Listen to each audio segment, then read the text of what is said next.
नमस्कार प्यारे साथियों, आप देख रहे हैं physics with Neeraj Bishnoi sir YouTube channel. जैसा कि आपने थंबनेल में देखा, आज हम इस वीडियो में बात करेंगे प्री डीएलएड एग्जामिनेशन 2021 की। दोस्तों, कक्षा 12 के बाद जो हमने करियर सीरीज नाम से हमारी यूट्यूब पे एक प्लेलिस्ट डाली हुई है, उसी क्रम में हम आज इस वीडियो को लेकर के आपके सामने आए हैं। दोस्तों, कक्षा 12 के बाद एक एग्ज़ाम आप दे सकते हैं जिसका नाम है प्री डीएलएड एग्जामिनेशन।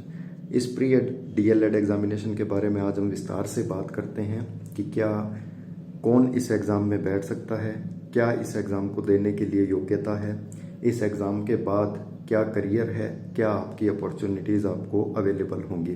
तो आइए दोस्तों, बात करते हैं सबसे पहले प्री डीएलएड एग्जामिनेशन 2021 की नोडल एजेंसी की। दोस्तों, जैसा कि आपको पता है, हमारे चैनल पर हमेशा ऑफिशियल जो नोटिफिकेशन होता है हम उसी को आधार मान करके बात करते हैं। तो मेरे पास जो आप स्क्रीन पर आप देख पा रहे हैं, ये एक ऑफिशियल नोटिफिकेशन है कार्यालय समन्वयक प्री डीएलएड परीक्षा 2021 और पंजीयक शिक्षा विभागीय परीक्षाएं राजस्थान बीकानेर।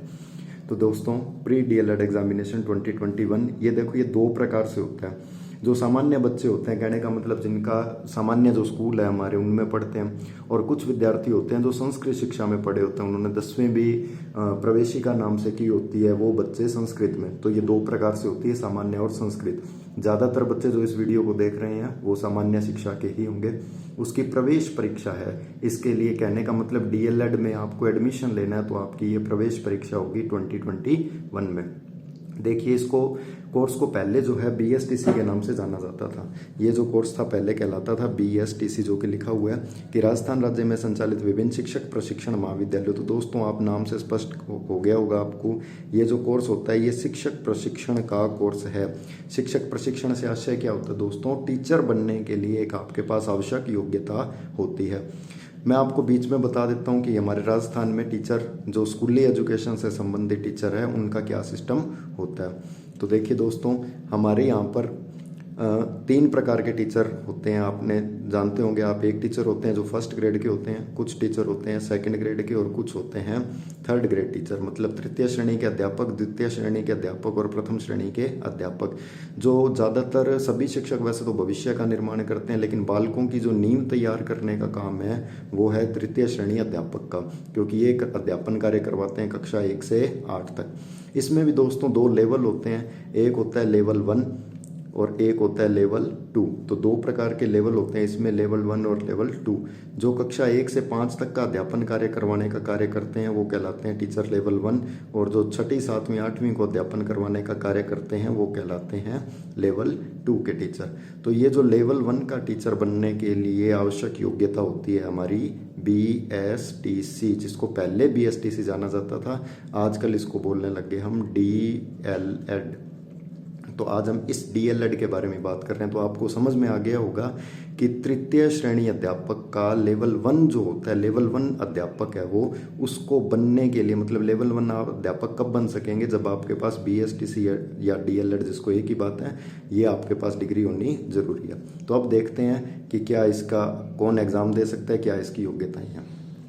तो देखिए दोस्तों, सबसे पहले इसमें कुछ आपने डिटेल पढ़ी, सबसे पहले देख लीजिए ऑनलाइन आवेदन पत्रों की उपलब्धता।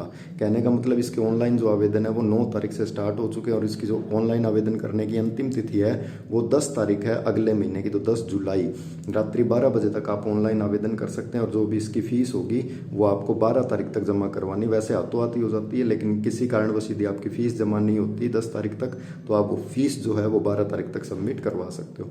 उसके बाद बात करते हैं दोस्तों पात्रता की, कौन इस परीक्षा में बैठ सकता है। तो पात्रता में देखिए मैंने लिखा हुआ है उच्च माध्यमिक परीक्षा अथवा समकक्ष। समकक्ष का मतलब क्या हुआ दोस्तों?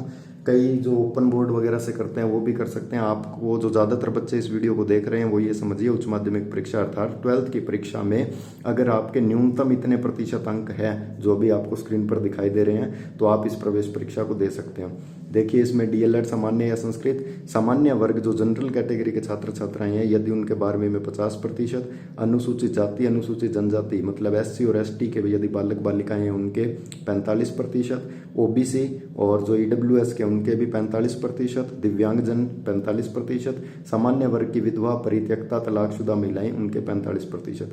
तो आपके इतने आप अपनी कैटेगरी के अनुसार पहले चेक कीजिए कि आपके कक्षा 12 में इतने प्रतिशत है या नहीं है। अब रही बात जो इस साल के बच्चे हैं उनका, तो वो जो इस साल के बच्चे हैं वो भी फॉर्म जरूर अप्लाई कर सकते हैं। उनका रिजल्ट का भी फॉर्मूला कुछ भी बोर्ड ने डिक्लेयर नहीं किया, तो मेरे हिसाब से जो बच्चों में अपने खुद की उनकी समझ होगी तो इतने परसेंट तो उनके कम से कम हो ही जाते हैं, आजकल सामान्य सी बात है, इसलिए आप आवेदन कर सकते हैं। लेकिन दोस्तों यूं नहीं है कि आपके 50% से ज़्यादा कितने मर्जी हो, लेकिन 50% से एक अंक भी यदि आपका कम है तो आपका आवेदन स्वीकार नहीं होगा। आप देख पा रहे हैं कि वांछित न्यूनतम प्राप्तांक प्रतिशत गणना में एक भी कम स्वीकार्य अंक नहीं होगा। यदि किसी सामान्य और अन्य अभ्यर्थी के उच्च माध्यमिक परीक्षा या समकक्ष परीक्षा में 49.99% कहने का मतलब 0.1% ही कम है, फिर भी वो क्या होगा, आवेदन हेतु अयोग्य होगा। अर्थात क्या मतलब हुआ कि आपके कम से कम इतने प्रतिशत होने 12वीं कक्षा में जरूरी है। उसके बाद देखिए जो 2021 में उच्च माध्यमिक परीक्षा में सम्मिलित हो रहे हैं वो भी आवेदन करने हेतु पात्र हैं, परंतु उन्हें काउंसलिंग के समय, दोस्तों ये काउंसलिंग क्या होती है इसको समझ लीजिए। आपका पहले होगा पीटीईटी या ये जो आपका डीएलएड है, डीएलएड का एग्जामिनेशन, उस एग्जाम का रिजल्ट आएगा, उस रिजल्ट के बेस पे कट ऑफ निकलेगी, फिर आपको काउंसलिंग के लिए बुलाया जाए। काउंसलिंग का मतलब ऑनलाइन ही होती है, उससे आपको कॉलेज अलॉट होते हैं। बीएसटीसी के सरकार ने हर जगह कई कॉलेज होते हैं, तो उन कॉलेजों के माध्यम से ही आपको ये कोर्स करवाया जाता है। तो आपको क्या होगा, काउंसलिंग के समय सारे डॉक्यूमेंट्स हैं, जो सभी शर्तें हैं इनकी वो पूरी होनी जरूरी है। तो तब तक क्या होता है 12वीं का रिजल्ट और आपकी जो मार्कशीट वगैरह वो भी आ जाएगी, इसमें आपको घबराने की कोई आवश्यकता नहीं है। आयु देख लीजिए दोस्तों, 1 जुलाई 2021 को 28 वर्ष से आप ज्यादा के नहीं होने चाहिए, और जो विधवा तलाकशुदा और परित्यक्ता महिलाएं हैं और राजकीय शिक्षकों के लिए आयु सीमा में कोई बंधन नहीं है। कहने का मतलब आपके जो सामान्य जो बच्चे हैं उनको 28 साल से ज्यादा के नहीं होने चाहिए, और विधवा वगैरह के लिए इसमें एक कोई मतलब बंधन नहीं रखा गया क्योंकि उनको छूट मिली हुई है। आइए दोस्तों आगे चलते हैं। अब देखिए इसमें जो अनुसूचित जनजाति अन्य पिछड़ा वर्ग जो हमारा ओबीसी होता है, अति पिछड़ा वर्ग ईडब्ल्यूएस जो जनरल के जो इकोनॉमिक वीकर सेक्शन है उनके महिलाओं के लिए और जो भी उनके बच्चे होंगे उनके लिए भी आयु सीमा में छूट दे होगी। तो सामान्यतः जो कक्षा 12 का बच्चा है वो इसको भर सकता है, जिसने अभी इसी साल मतलब 12th के एग्जामिनेशन दिए। आरक्षण है वो राज्य सरकार के नियमानुसार होगा। अब बात करते हैं दोस्तों आवेदन की। तो सबसे पहले आपको करना होगा www.predled.com, ये आपको साइट खोलनी पड़ेगी, या फिर आपको करना होगा www.predled.in। तो ये दो ही हैं जो अधिकृत साइट है। दोस्तों कई बार क्या होता है, इनकी आवेदन प्रक्रिया जब चल रही होती है तो लोग फर्जी साइट बना लेते हैं, तो आपको इससे सावधान रहना है। आपकी ये ही अधिकृत वेबसाइट है www.predled.com और www.predled.in, इन्हीं के माध्यम से ऑनलाइन आवेदन किए जा सकते हैं। आप चाहें तो क्या करें, ई मित्र कियोस्क पर जाएं, 30 रुपये वो आपसे फॉर्म की फीस लेगा भरवाने के, और बाकी इनकी खुद की फीस है वो भी मैं आपको बताऊंगा कितनी है। आप चाहें तो अपने नेट बैंकिंग वगैरह से भी इसका भुगतान कर सकते हैं। आवेदन पत्र है वो दोस्तों ऑनलाइन ही स्वीकार्य है, आजकल कोई भी ऑफलाइन नहीं होता, इसमें भी आपको ऑनलाइन ही भरना है, और किसी भी प्रकार के फार्म को हार्ड कॉपी कहीं भी नहीं भेजनी। हाथ से भरे आवेदन पत्र वगैरह भी स्वीकार्य नहीं होंगे। ऑनलाइन आवेदन जब आप करते हैं तो दोस्तों नाम वगैरह का पूर्णतः आपको ध्यान रखना चाहिए ताकि आगे कोई दिक्कत ना हो। अब बात करते हैं इसके आवेदन शुल्क की। जो भी विद्यार्थी डीएलएड सामान्य या डीएलएड संस्कृत किसी एक पाठ्यक्रम हेतु अप्लाई करेगा उसके लिए 400 रुपये आवेदन शुल्क है, और दोनों पाठ्यक्रमों के लिए 450 रुपये आवेदन शुल्क है। उसके बाद देखिए इसमें कुछ और बातें आपको दिखाई गई है कि आवेदन है वो वेबसाइट पर विस्तृत दिशा निर्देश, सावधानी पूर्वक ही आवेदन करें, और एसएमएस के माध्यम से इसकी सूचनाएं दी जाती है, इसलिए सही मोबाइल नंबर भरना जरूरी होता है।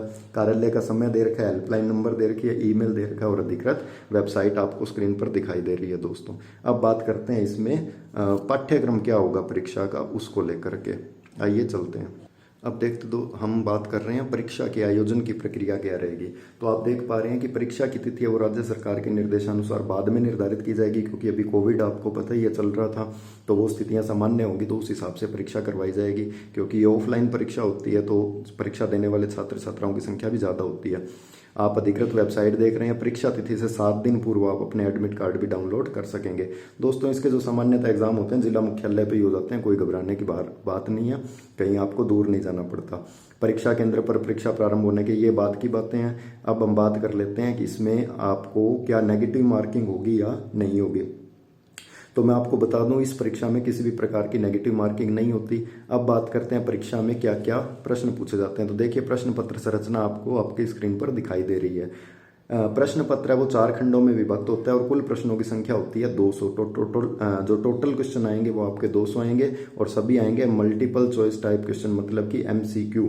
सभी प्रश्नों के अंक समान है और प्रत्येक प्रश्न 3 अंक का है। तो टोटल आपका जो पेपर हो गया वो हो गया कितने अंकों का, अभी देखते हैं। किसी भी प्रकार का नकारात्मक अंकन नहीं होगा, मतलब नेगेटिव मार्किंग नहीं होगी। अब देखिए दोस्तों, इसमें जो कुल है वो कुल 4 खंडों में आपका पेपर आएगा। सबसे पहले खंड ए, ब, स और द। खंड ए में आपकी आएगी मानसिक योग्यता, मेंटल एबिलिटी, या जिसको आप रीजनिंग कहते हैं। खंड ब में राजस्थान की सामान्य जानकारी। खंड स में शिक्षण अभिक्षमता और द का first part English, second part Sanskrit और थर्ड पार्ट हिंदी। प्रश्नों की संख्या भी आपको नीचे दिखाई दे रही है कि मानसिक योग्यता के 50 प्रश्न, राजस्थान की सामान्य जानकारी के 50 प्रश्न, शिक्षण अभिक्षमता के 50 प्रश्न। तो ये तो जनरल सी जो सामान्य जानकारी होती है उस पर हो जाता है। शिक्षण अभिक्षमता आप सभी के लिए एक नया टॉपिक होगा। शिक्षण अभिक्षमता क्या है दोस्तों, कि आपका टीचिंग एप्टीट्यूड कैसा, उसकी परख करने के लिए इसके क्वेश्चन डाले जाते हैं। आप देख पा रहे होंगे कि 50 क्वेश्चन 150 नंबर के, 50 क्वेश्चन 150 नंबर के, 50 क्वेश्चन 150 नंबर के, अंग्रेजी के 20 क्वेश्चन 60 के, संस्कृत के 30 क्वेश्चन 90 के और हिंदी के 30 क्वेश्चन 90 के। तो टोटल आपके 50, 50, 100, 50, 150। और इनमें से क्या होगा, संस्कृत हिंदी में से आपको एक करना होगा। तो या तो आप इंग्लिश और हिंदी करेंगे तो भी 30 और 20 50 हो जाएंगे, या फिर आप इनमें से मतलब लैंग्वेज की एक बात करनी होगी आपको। लैंग्वेज का भी मैं बताता हूँ कि क्या सिस्टम होगा। अब इसमें देखिए, प्रश्न पत्र संबंधी सूचनाएं। तो क्वेश्चन बुकलेट में कुल 200 आपके पास मल्टीपल चॉइस क्वेश्चन होंगे। प्रत्येक प्रश्न में वैकल्पिक उत्तर हैं, जिसमें से 4 प्रश्न पत्र खंडों ए, ब, स, द में विभक्त होगा। खंड द में देखिए, अब खंड द की बात कर रहे थे तो खंड द में 3 उपखंड है, फर्स्ट अंग्रेजी, सेकंड संस्कृत और थर्ड हिंदी। इसमें से आपको ए, ब, स, द का उपखंड फर्स्ट अंग्रेजी भाषा सभी आवेदकों को हल करना होगा। कहने का मतलब क्या हुआ दोस्तों, इंग्लिश तो सभी को सोल्व करनी है, और यदि आप हिंदी लेंगे तो हिंदी सोल्व करनी है, और संस्कृत शिक्षा वाले हैं तो संस्कृत सोल्व करनी है। तो यहाँ से आपको 20 और 30, चाहे आप इंग्लिश हिंदी लेकर के करेंगे तो भी खंड द में 50 प्रश्न, और अंग्रेजी संस्कृत लेकर के करेंगे तो भी 20 और 30 50 प्रश्न आपके हो जाएंगे। तो इस प्रकार से आपको ये पेपर जो है सॉल्व करना है दोस्तों। कई बार क्या होता है, अब आपको पता लग गया मेंटल एबिलिटी है, राजस्थान की सामान्य जानकारी, शिक्षण अभिक्षमता है, लेकिन इसका भी विस्तृत सिलेबस अब मैं आपको बताता हूँ कि आपको इसमें विस्तृत रूप से कौन कौन से टॉपिक हैं वो करने हैं और कौन से नहीं करने। तो आइए देखते हैं हम कि इसका विस्तृत सिलेबस क्या है। आप स्क्रीन पर देख पा रहे हैं दोस्तों, इसमें मेंटल एबिलिटी का सिलेबस है, जिसमें कि तार्किक योग्यता, एनालॉजी, दो वस्तुओं की आंशिक समानता, समरूपता, विभेदीकरण, संबंधता, विश्लेषण, तार्किक चिंतन आदि। तो आप क्या करेंगे, इसको करने के लिए कोई भी एक सामान्य सी किताब ले आए, लक्ष्य की, राय की, मैं किसी की भी वकालत नहीं कर रहा हूँ, आप अपनी इच्छा से जा करके और कोई भी अच्छी सी गाइड ले आए और उसको 2-3 बार पढ़ेंगे तो सामान्य सा पेपर होता है, कोई इतना हार्ड नहीं है। राजस्थान की सामान्य जानकारी जिसके 50 प्रश्न, उसमें इतिहास आ गया, राजनीतिक पक्ष आ गया, कला संस्कृति साहित्य हो गया, आर्थिक पक्ष, भौगोलिक पक्ष, लोक जीवन इत्यादि आप सिलेबस पे पूरा देख पा रहे हैं। टीचिंग एप्टीट्यूड के भी 50 प्रश्न है, जिसमें आपकी सृजनात्मकता, शिक्षण अधिगम है, नेतृत्व के गुण कितने हैं उन सभी का टेस्ट होगा, व्यवसायिक अभिवृत्ति क्या है, सामाजिक संवेदनशीलता वगैरह। लैंग्वेज फर्स्ट जो है, आपको पता है अभी उन्होंने बात की थी कि इंग्लिश करनी है, तो इंग्लिश के 3 जो है आपके पास जो सिलेबस है वो आपको दिखाई दे रहा है। और उसी प्रकार जो आपको संस्कृत और हिंदी है उसका भी सिलेबस स्क्रीन पर दिखाई दे रहा होगा। कोई ज़्यादा हार्ड नहीं है। जो सामान्य विद्यार्थी हैं वो तो हिंदी और सामान्यतः अंग्रेजी का ही चयन करेंगे, इसलिए आप उसको भी देख पा रहे हैं। आइए आगे बात करते हैं विस्तार से। और अब देखिए दोस्तों, इसमें क्या क्या होगा।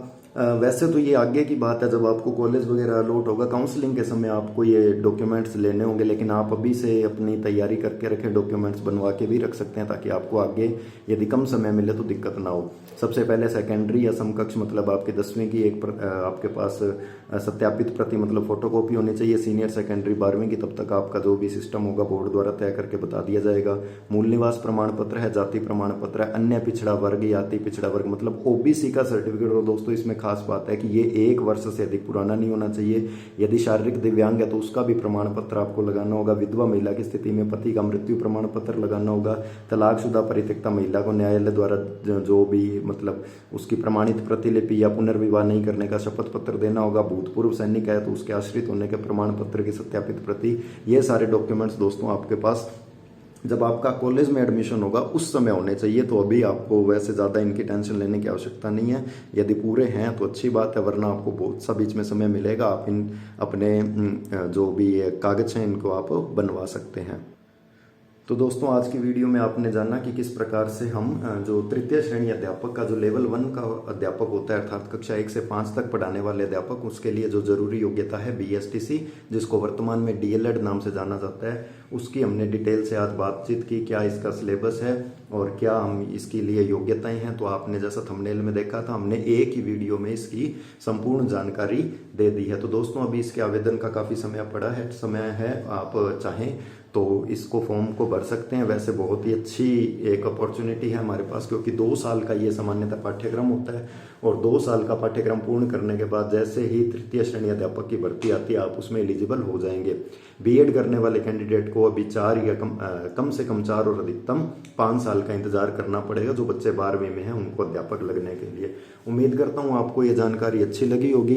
कृपया वीडियो को ज़्यादा से ज़्यादा शेयर करें और दोस्तों चैनल को सब्सक्राइब करना ना भूलें। आगे इसी प्रकार की और भी उपयोगी वीडियो जो आपके करियर से रिलेटेड होगी, आपको इसकी जानकारी प्रदान करने के लिए उपलब्ध करवाई जाएगी। धन्यवाद दोस्तों, धन्यवाद। जय हिंद।